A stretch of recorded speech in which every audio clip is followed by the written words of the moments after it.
सपने इतने बड़े देखो कि उड़ान भरने के लिए ये आसमान छोटा पड़ जाए। लेकिन इन सपनों को पूरा करने के लिए हमेशा आपको रेडी रहना पड़ेगा मेहनत करने के लिए। और जितनी बड़ी आपकी मेहनत या जितना बड़ा आपका संघर्ष होगा उतनी खूबसूरत आपकी सफलता होगी।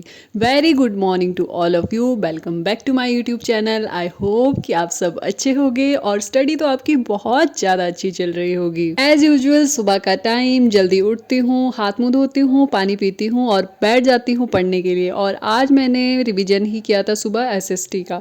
उसके बाद जल्दी से खाना बनाती हूँ और रेडी हो जाती हूँ अपने लाइब्रेरी के लिए। सबसे पहले तो थैंक यू सो मच, आप लोगों के इतने अच्छे अच्छे कमेंट आते हैं और मुझे बहुत ज़्यादा अच्छा लगता है आप सबके कमेंट पढ़ के। और सारे कमेंट ऐसे होते हैं कि हमें आपसे बहुत मोटिवेशन मिलता है। लेकिन यार कभी कभी मैं खुद ही इतना ज़्यादा डिमोटिवेट हो जाती हूँ ना कि मुझे समझ ही नहीं आता है। जैसे कि पिछले कल मैं पूरे दिन सोई रही और लाइब्रेरी गई, जल्दी से लाइब्रेरी से वापस आई, लाइब्रेरी में भी कुछ नहीं पढ़ा, मतलब 1 घंटा ही अंदर बैठी होगी। फिर बाहर आई, अपने दोस्तों के साथ बातें करती रही और मुझे मेरे दोस्त भी बार बार बोल रहे थे कि यार पढ़ने चली जा, क्या हो गया तेरे को। पर मेरा अंदर जाने का बिल्कुल मन नहीं हो रहा था। 2-3 घंटे बाहर ही बिताए। फिर उसके बाद मैंने सोचा कि अब रूम ही चली जाती हूँ, मेरा बिल्कुल मन नहीं हो रहा था। मैं रूम आ जाती हूँ, रेस्ट करती हूँ, आराम से सो जाती हूँ। और फिर मुझे जब मैं अपना दिन ख़राब कर देती हूँ ना तो रात को जो मुझे रिग्रेट होता है ना वो बहुत ज़्यादा होता है। और मेरी फ्रेंड मुझसे हमेशा कहती है कि तू इतना रिग्रेट मत किया कर, अगर टाइम ख़राब कर दिया है तो कोई बात नहीं, चिल रहा कर, इतना ज़्यादा मत सोचा कर। पर जैसे कि मैंने आपको बताया है कि मैं ओवर थिंकर हूँ, बहुत ज़्यादा सोचती हूँ, तो फिर उस पर मेरा कंट्रोल नहीं है। मैं उस पर बहुत ज़्यादा काम कर रही हूँ कि मैं चीज़ों को ज़्यादा ना सोचूँ, उनको ज़्यादा गोज पोछ ना करूँ, पर मुझसे हो जाती है वो। बट यार हम हमेशा ना मोटिवेटेड नहीं रह सकते हैं। जैसे कि फेज चल रहा है हमारा स्ट्रगलिंग वाला, इसमें तो बहुत ज़्यादा मुश्किल है।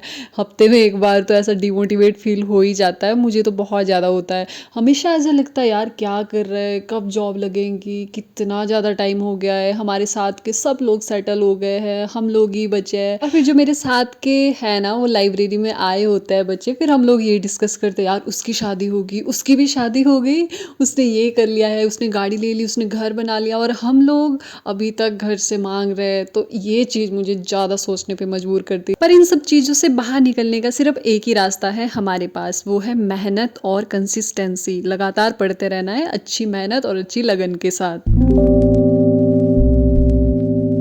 तो इसके बाद मैं लाइब्रेरी पहुंच जाती हूँ और फिर सबसे पहला जो मेरा स्लॉट होता है वो करंट अफेयर का ही है। करंट अफेयर अभी ज्ञानम से कवर कर रही हूँ। अक्टूबर नवंबर का करंट अफेयर मेरा कंप्लीट हो गया है और मैं अब सितंबर का करंट अफेयर पढ़ रही हूँ। तो किसी ने कमेंट किया था कि आप हिंदी, इंग्लिश और पंजाबी लैंग्वेज नहीं पढ़ रहे क्या, क्योंकि मैं उसके बारे में दिखाती नहीं हूँ। तो मैं अभी तक वो पढ़ नहीं रही थी, तो मैंने उसको लास्ट के लिए ही रखा है। जो नेक्स्ट मेरा 7 डे का प्लान है उसमें मैंने हिंदी को ऐड ऑन कर दिया है, क्योंकि उसके बाद मुझे कुछ दिन गाँव जाना है। तो फिर मैंने सोचा कि 7 डे के अंदर मैं हिंदी को कवर कर सकती हूँ। हिंदी के 10 क्वेश्चन पूछे गए थे पिछली बार चंडीगढ़ पीआरटी में, तो ज़्यादा टफ हिंदी नहीं थी, नॉर्मली थी। शायद मुझे इसलिए लगती है कि हिंदी मुझे थोड़ा ठीक लगता है, समझ आ जाती है, अपनी मातृभाषा है। प्रॉब्लम मुझे इंग्लिश में है, तो उसके लिए मैं सोच रही हूँ कि अभी जब वापस आऊँगी गाँव से तो फिर उसके बाद इंग्लिश स्टार्ट करूँगी। और पंजाबी लैंग्वेज का ये है कि मुझे बिल्कुल नहीं आती है। मैंने सोचा था कि मैं 10 के 10 क्वेश्चन को स्किप कर दूंगी, लेकिन मैंने एक कमेंट देखा जिसमें लिखा हुआ था कि आप पंजाबी लैंग्वेज को स्किप नहीं कर सकते हो। उसके अलावा फिर मैंने यूट्यूब पे एक वीडियो देखी जिन्होंने कि विद प्रूफ बताया था कि अगर आपने पंजाबी लैंग्वेज को स्किप कर दिया तो आप डिस्क्वालीफाई हो जाओगे। यानी आपको अटैम्प्ट तो करना ही पड़ेगा, चाहे 2 क्वेश्चन करो, 4 क्वेश्चन करो, चाहे वो गलत ही क्यों ना हो, आपको अटैम्प्ट करना पड़ेगा। तो थैंक यू सो मच जिन्होंने ये कमेंट करा, क्योंकि इसके बारे में मुझे भी बिल्कुल आइडिया नहीं था। कमेंट देख के ही मैंने सर्च किया यूट्यूब पे, तो किसी ने विद प्रूफ वहाँ पे वीडियो डाली है जिन्होंने पिछले साल एग्जाम दिया था ये वाला, तो वो डिस्क्वालीफाई हो गए थे जस्ट बिकॉज कि उन्होंने पंजाबी का एक भी क्वेश्चन अटैम्प्ट नहीं किया था। उसी तरह की नेगेटिव मार्किंग है, तो क्यों ही अटैम्प्ट करना है, क्योंकि पंजाबी लैंग्वेज आती तो है नहीं, तो उस करके। और मैं भी अपना दिमाग इसी तरह ही लगा रही थी, एक्स्ट्रा दिमाग चला रही थी कि मैं अटैम्प्ट नहीं करूंगी अपने 10 क्वेश्चन, पर अब करने पड़ेंगे। इसके बाद मैं रूम जाती हूँ, लंच करती हूँ, रेस्ट करती हूँ। रेस्ट मतलब प्रॉपरली 1-2 घंटा मैं अच्छे से रेस्ट करती हूँ, तभी जाके मैं दोबारा से बैठ पाती हूँ पढ़ने, वरना मेरे से फिर नहीं पढ़ा जाता है। फिर मेरा नेक्स्ट स्टडी सेशन स्टार्ट होता है जिसमें कि एसएसटी लिया है और अभी मैं लुसेंट से कवर कर रही हूँ। कुछ पॉइंट रह गए थे तो मैं उनको अपने नोट्स में ऐड ऑन कर रही हूँ और अपने नोट्स के साथ साथ मैं लुसेंट को भी फॉलो कर रही हूँ एसएसटी के लिए। और किसी ने कमेंट किया है कि आप कहाँ से प्रैक्टिस सेट लगा रहे हो, तो मैं अभी कोई भी प्रैक्टिस सेट नहीं लगा रही हूँ चंडीगढ़ पीआरटी का। मैं अभी सोच रही हूँ बस एक बार मेरे से सिलेबस कंप्लीट हो जाए, बट ये कंप्लीट ही नहीं हो रहा है यार, इतना ज़्यादा सिलेबस है इसका। और फिर मैंने सोचा है कि अगर मैं इसके प्रैक्टिस सेट लगाऊंगी तो मैं किरण पब्लिकेशन की एसएससी की कोई बुक मंगाऊंगी, क्वेश्चन पेपर की ही, और उससे लगाऊंगी। पर तब ना अगर सिलेबस कंप्लीट हो जाए, सिलेबस ही नहीं कंप्लीट हो रहा है इसका, तो ना इस एग्ज़ाम की कोई अच्छे से हमें गाइडेंस मिल रही है कि कहाँ से तैयारी करे क्या ना करे, तो समझ ही नहीं आ रहा इस एग्ज़ाम के बारे में। बहुत गोच पोच हो रहा है मेरे माइंड में, तो मेरा बिल्कुल मन भी नहीं कर रहा इस एग्ज़ाम को देने का। पता नहीं क्यों अजीब सा ही हो रहा है, क्योंकि प्रॉपर कुछ गाइडेंस है ही नहीं इस एग्ज़ाम की ना, तो उस करके मेरे को कभी कभी लगता है कि छोड़ देती हूँ, पर छोड़ नहीं सकते, दूसरा कोई रास्ता नहीं है इसके अलावा।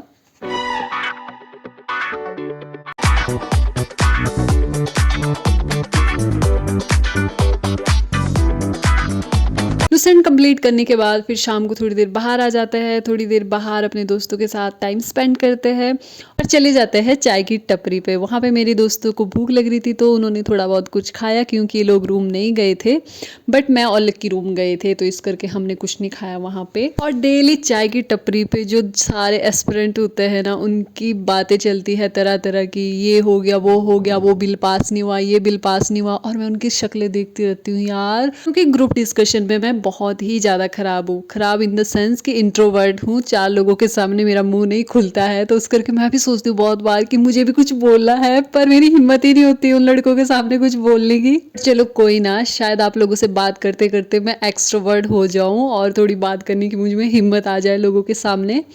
पर इसके बाद मैं अंदर आती हूँ, फिर अपने एसएसटी के नोट्स रिवीजन करती हूँ अच्छे से। काफ़ी रिवीजन होगी, मैं सोच रही कि घर जाने से पहले पहले मैं एसएसटी कंप्लीट करके जाऊँ, उसके बाद मैं साइंस स्टार्ट करूँ या फिर टीचिंग एप्टीट्यूड स्टार्ट करूँ।